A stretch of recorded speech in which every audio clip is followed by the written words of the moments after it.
Welcome back for Keeper of the Lost City's Lodestar chapters 75 and 76. Thank you so much for being here. Make sure to subscribe so you never miss a chapter. Give today's video a like, and today let me know, would you rather have Sandor or Grizzle as your bodyguard?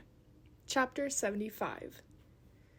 Sophie and Adeline's envoys arrived at Sandor's house at 5 o'clock sharp, and Sophie was relieved one of them was a familiar face. Righty, the goblin who'd helped guide her when she'd visited Luminaria. Apparently, Reddy had been assigned as Sophie's personal guard for the course of the summit, and the other envoy would be guarding Adeline. Sandor gave both goblins a long list of procedures and instructions, along with a few threats of violence and dismemberment if anything went wrong. "We've been well trained," Adeline's guard assured him. Sophie decided to call her Bunhead. It matched her hairstyle and her graceful movements as she crossed the room, handing them black tunics, pants, slipper-like shoes, and gloves to change into. "The simple garb is just until you clear security," Righty explained.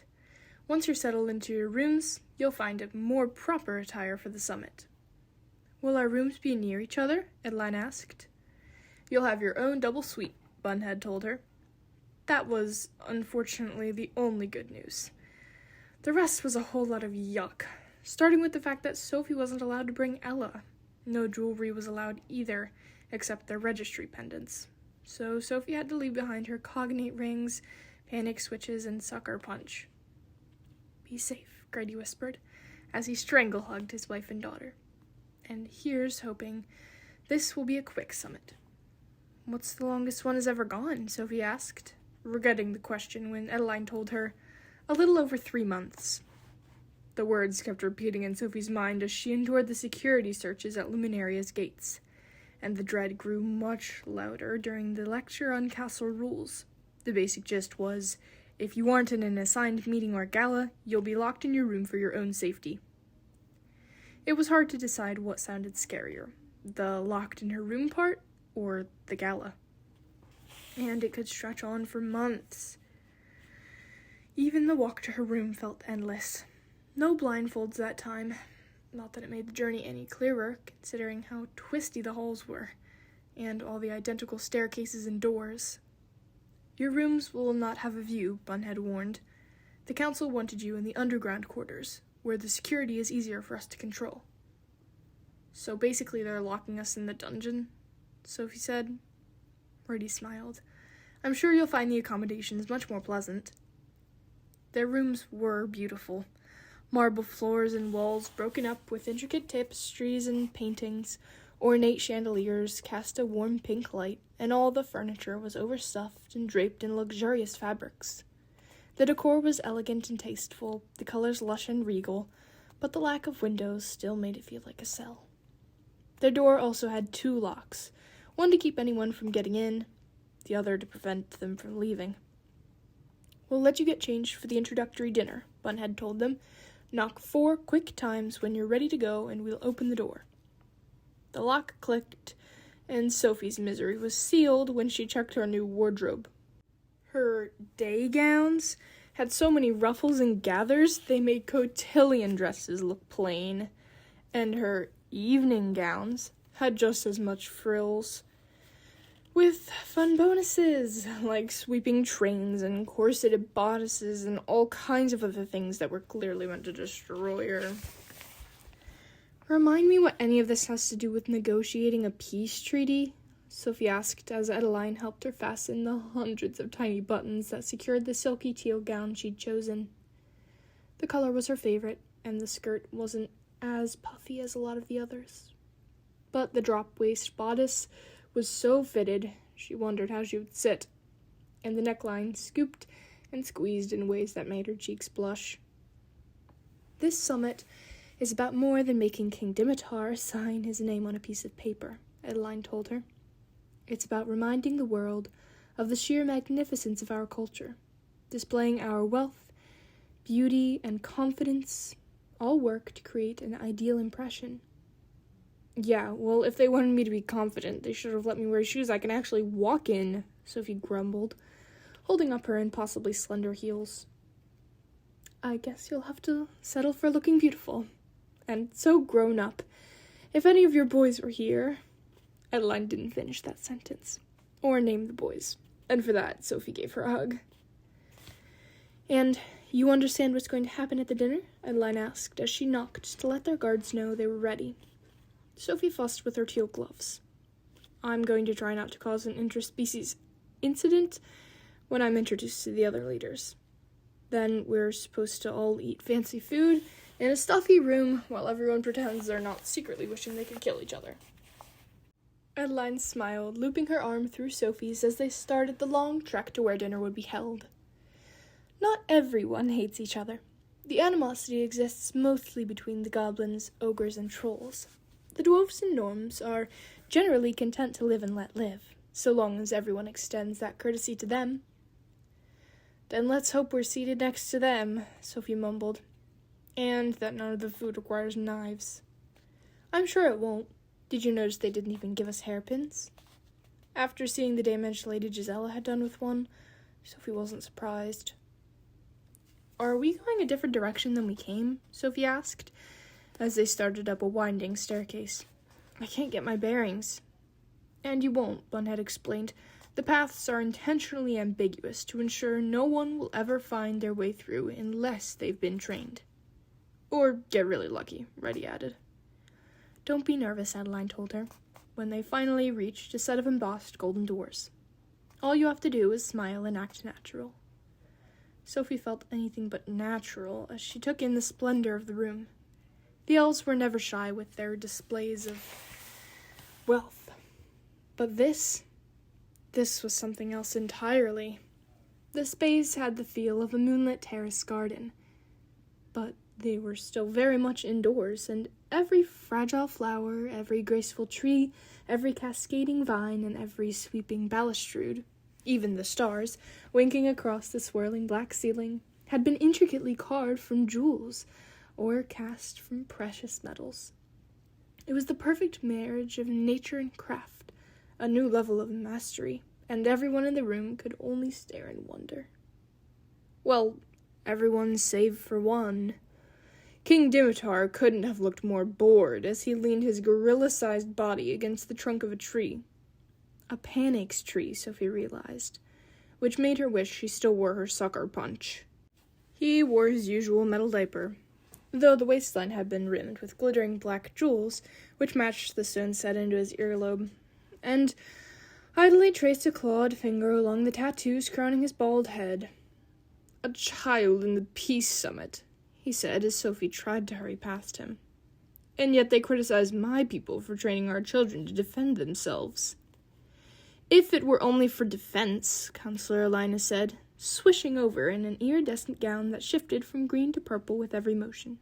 I doubt anyone would have a problem. And yet the greatest defense is a strong offense, isn't it? Dimitar countered, smiling to show his pointy teeth. Is that what you'd call the warriors you sent to capture my family? Sophie asked, ignoring the warning squeeze Adeline gave her arm. King Dimitar straightened, his bulging muscles flexing with the motion. If I'd planned that mission, your mother would not be standing at your side, though I'm not convinced your family was even the target. Not everything revolves around you, Miss Foster. He stalked away, leaving Sophie to drown in a fresh wave of questions. If Dimitar wasn't lying about the attackers being unsanctioned rebels, which she was far from ready to believe, who else would they have been after? Lady Cadence? She was one of the ogre's most loyal supporters. There you are, Miss Foster, Councillor Bronte said behind her, drawing her back to the present. Sophie turned to find him standing with Councillor Orley and Councillor Terrick, all looking resplendent in their suits, gowns, and capes in the same jeweled tones as their circlet. Adeline had been right about the elves, screaming wealth, power, and confidence. It was like having prom kings and queens milling around the room. Empress Pernille was just telling me that she hadn't had the privilege of meeting you, Bronte told Sophie. Perhaps you'd be willing to let us make the introduction? Sophie nodded, letting the counselors lead her away. But her mind was still so stuck on the idea of Lady Cadence being the target that she nearly trampled a small, strange creature that looked like a cross between a sloth, a pot-bellied pig, and a small child with fuzzy skin, an upturned nose, and a short, chubby body pressed into a purple tutu. "Empress Pernille," Counselor Aubrey said, dipping a graceful curtsy. "Forgive us for not seeing you." The creature chirped a reply, and it took Sophie's polyglot skills a moment to realize she was listening to the ruler of the trolls. "I'm so sorry," Sophie said, fumbling through a curtsy. "I should never be allowed to wear something this huge. It will only end in disaster." Empress Pernille blinked her round yellow eyes. "Rarely do I ever hear an elf address me in my own language, and with such a precise accent." Sophie stared at her gloves. "I wish I could take the credit, but my ability made the shift unconsciously. Intelligent, talented, and humble. I see why I hear often of your influence," the Empress said, before turning to Aurelie. "Perhaps we could have word." Aurelie motioned for the Empress to follow her through an arch lined with cut amethyst flowers to a more secluded corner of the room. As soon as Bronte and Tarek had wandered away, Sophie whispered to Adeline, "That's what trolls look like?" She had seen images of them as fierce beasts with lots of claws and muscles. Meanwhile, Empress Pernille could have easily been mistaken for a muppet. "The trolls age in reverse," Adeline whispered. "Their bodies shrink with time rather than grow, and their features soften." "Does that mean ancient trolls look like babies?" Sophie asked. "Not quite that extreme. Sorry, I suppose I should have warned you." "Anything else I should be prepared for?" Sophie asked. "I can't think of any. Actually, yes I can. King Enki is bald." She pointed across the room, and Sophie did a double take. Normally, dwarves had long, scraggly fur and squinty, pointed facial features that reminded Sophie of an oversized talking mole. But the king looked like a plucked chicken, his textured skin a mottled pattern of peach, brown, and black, which looked extra strange considering his pants were made of soft white fur. "Is that what happens when dwarves age?" Sophie asked. "No, it's a statement," Adeline said. "The dwarves view it as a sign of power and strength for their king to wax himself bare." "I've never really wanted to know why." Sophie did her best not to stare, focusing instead on the king's heavy crown, a thick ring of carved opalescent shell. She'd gotten up close and personal once with the giant sand crab-like creatures the shell had come from, and still found it strange the king would want any part of his body curled around his head. He caught her looking and tapped his feet as he offered a bow. The rest of the introductions were more what Sophie had prepared for. Queen Hilda looked fierce and statuesque in her gleaming golden armor, and a gnome Sophie had seen around Havenfield, now wearing a suit woven from panax petals, had been selected to represent his kind, which had no ultimate leader. "You're handling yourself very well," Mr. Forkel told her, emerging from the shadows he'd been lurking in. "Far better than I could have ever planned." "Is this what you designed me for?" she asked, raising an eyebrow. Mr. Forkel smiled. "I designed you to be something new, Miss Foster. Something to get people's attention. And above all else, to be you." The compliments weren't particularly sappy, but the way he said them turned her throat thick. "Thank you," she whispered. "For what?" "For giving me this life. Crazy and confusing, as it always is." It was Mr. Forkel's turn to look away, swiping at his eyes. When he turned back to say something else, the words were drowned out by loud fanfare. All 12 counselors gathered in the center of the room to announce that it was time for dinner, and Counselor Leora snapped her fingers and made a U-shaped table appear before them, covered in flowers and candles, and dome-covered plates in every place setting. The counselors took the seats in the center, while the other leaders were stationed along the sides. Sophie was relieved to be seated between her mom and Mr. Forkel. They feasted on several kinds of gnomish fruit, thinly sliced and artfully arranged. Some tasted like steak and lobster and other fancy things. Others were richer and earthier. No one cleared their plates, but everyone found their favorites and seemed happy when Leora conjured the dishes away.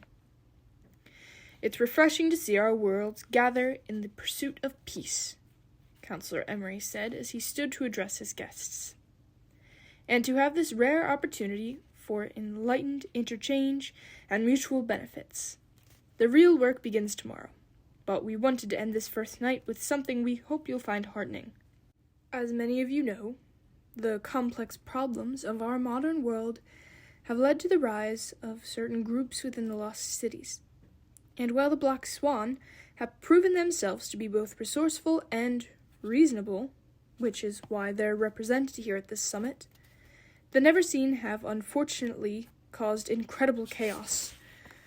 Halting their efforts has proven a challenge, but we finally have proof of our inevitable victory." 3 holograms flashed to the center of the U-shape. Brant, Rye, and Geffen. Live projections of each of the prisoners in their blindingly bright cells. They sat in nearly identical poses. Backs straight, legs crossed, eyes closed. Looking more like meditating monks than warmongering villains. And yet, as Sophie watched, the faintest whiff of a smile curled Geffen's lips, reminding her how desperate he'd seemed for the information about the summit. "They're up to something," she thought. Right as a pair of goblins burst into the room and whispered a breathless message to Counselor Emery. "Is something wrong?" Dimitar asked. "Wrong is not the word I would use." Counselor Emery glanced at the other counselors, waiting for each to nod. "I've just received word that the current leader of the Neverseen, an elf named Fintan Pyron, is outside the gates of this castle demanding to be admitted to the proceedings." Chapter 76. "Why aren't they arresting him?" Sophie transmitted to Mr. Forkel as the various leaders shouted questions at the council. "They should be dragging Fintan into one of those cells to join his co-conspirators." "Diplomacy is rarely as straightforward as it may seem," Mr. Forkel told her.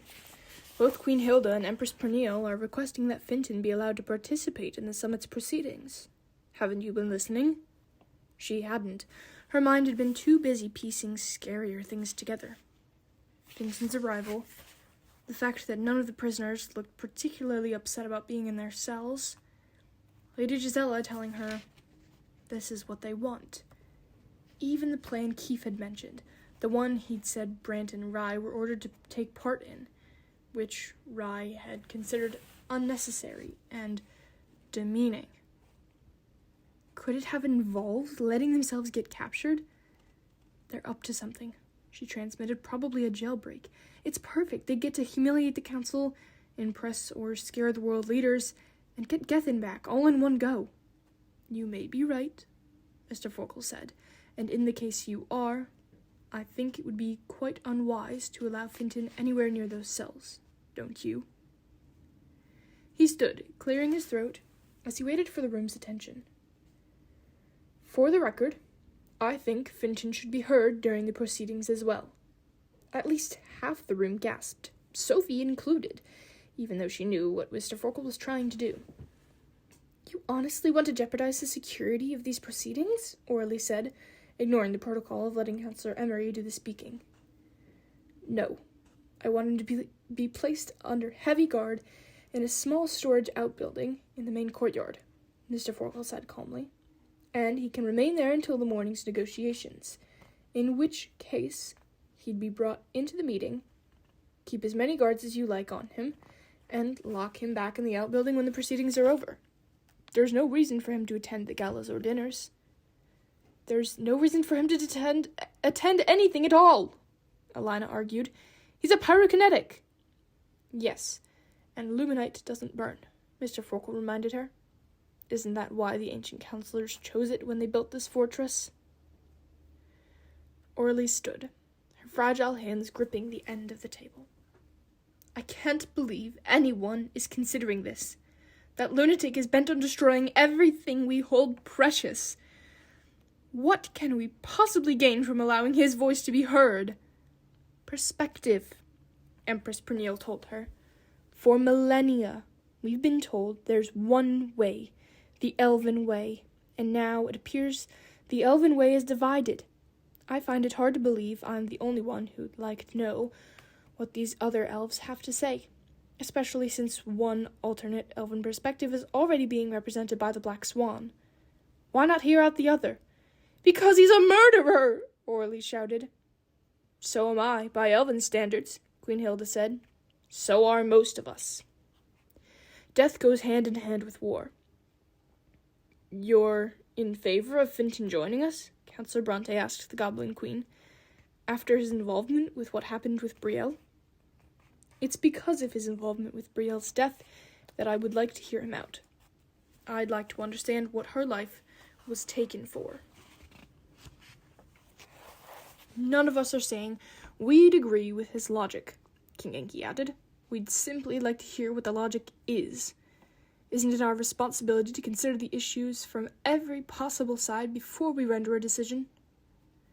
Sophie was surprised to realize King Dimitar was staying silent during the debate, and he glared at those supporting Fintan's admission with a murderous sort of rage. The councillors looked just as disgusted. But, ever the diplomats, they put it to a poll, making it clear that the councillors' vote would only count for one. Mr. Forkel was given a vote since he was the leader of his order. Sophie and Adeline were excluded as observers. The final verdict, 4-1 in favor of letting Fintan attend. Well, Councillor Emery said, massaging his temples, it appears we have some adjustments to make. So we ask that you please return to your rooms, and understand that you will not be able to leave them for the rest of the night. We need to ensure everyone's safety as we drastically amend our protocols. Righty and Bunhead shuffled Sophie and Adeline away from the crowd, leading them through a set of balefire-lit halls into the bowels of the fortress. As soon as the door closed to their suite, Adeline pulled Sophie close. It looked like you and Mr. Forkel were having a telepathic conversation while everyone argued. Please tell me what's going on. I promise I'm strong enough to handle it. For most of the time Sophie had spent with her adoptive family, Adeline had been the fragile Iwan, broken by her grief over losing Jolie. But there was no weakness in Adeline's voice, or any tremors in her hands as she rubbed Sophie's back. So Sophie leaned closer and whispered, We think the Neverseen are going to attempt a prison break, and we're trying to figure out how to stop them. Adeline nodded slowly. And I'm assuming Mr. Forkel didn't ask the councillors to move the prisoners, because you're worried that's what the Neverseen want? Actually, I think he just knew the council would never go along with it, Sophie admitted. But your reason is important too. So what does Mr. Forkel want us to do? No idea, Sophie admitted, not missing the way Adeline had included herself in their plan. It's so hard to strategize when we don't have any idea what they're thinking. Everything we do could play right into their hands. Do you think Keith will have any insights? If he does, he'll probably be super vague and warn us about the wrong thing, so he grumbled. But on the off chance, she decided to reach out to him. Just the girl I wanted to talk to, Keith told her. No time for banter, Keith. Fintan just talked his way into the peace summit. I'm pretty sure he's planning to break Rye, Gethin, and Brant out of the dungeon. In fact, I'm betting Brant and Rye are part of it. Keith's mind unleashed a bunch of words she'd get in trouble for using. I take it that means we're guessing right, she asked. You might be. I know Fintan's off on a mission right now, and Alvar told me they've been building up to it for a while. He said it would make the world lose all faith in the council. Sophie's stomach did a twist flip move that made her really wish she'd not eaten so much dinner. Ugh, I'm the biggest idiot on the planet if that nightmare at Paladro's hideout was all a ploy to get them captured, Keith mentally grumbled. His thoughts strayed to his burned hand, and Sophie could tell the nerves still hurt him, even though the skin had healed. It was probably her cue to tell him he wasn't an idiot, but he had done some pretty idiotic things. Then again, so had she. If getting arrested was part of their plan, we all played right into it. All we can do is hope we've caught our mistake with enough time to stop them. And I'm assuming you're at the summit, he asked. Never mind. Of course you are. You're probably right where it's most dangerous. I am, Sophie said, and so was Adeline. More inappropriate words pounded through his head. Why would the council let Finton in? Didn't they learn after what happened to Kenrick? It wasn't their decision. Some of the other leaders wanted to hear what he had to say, and Mr. Forkel figured it was safer than letting Finton anywhere near the cells. I guess I can see that, but I have a bad feeling about this, Foster. So do I. Is there anything else you can think of that will tell us what we're dealing with? Not much. I heard Alvar and Finton debating about whether or not someone was going to deliver, so that might mean there's another person who needs to bring something. Maybe King Dimitar? Maybe, but he looked pretty furious when Finton showed up. Adeline was still rubbing Sophie's back, and Sophie tried to focus on the feeling. Tried to keep her head clear, so she could think instead of panicking. It's not too late to beat this, Keith thought, his mind humming with a new sort of momentum. Keep your head down and your eyes open. And don't go anywhere without Sandor. Sandor's not here. Luminaria has its own security force. Can you trust them? I don't know. My guard seems nice. Nice isn't good enough. If there's another person helping Finton, it would make sense if they'd be part of the security. So don't hesitate to unleash that Foster rage on anyone who feels like a threat, okay? I'll be there as soon as I can. You will? How? Still figuring that out. I don't know if I'll be able to get inside the castle, but I'm sure there's somewhere on the island I can hide. Sophie doubted that, but she had a more pressing question. What about your babysitters? Already working on it. That's what I was trying to tell you when you first reached out to me. I decided I'm leaving the Neverseen. Tonight. That concludes chapter 76.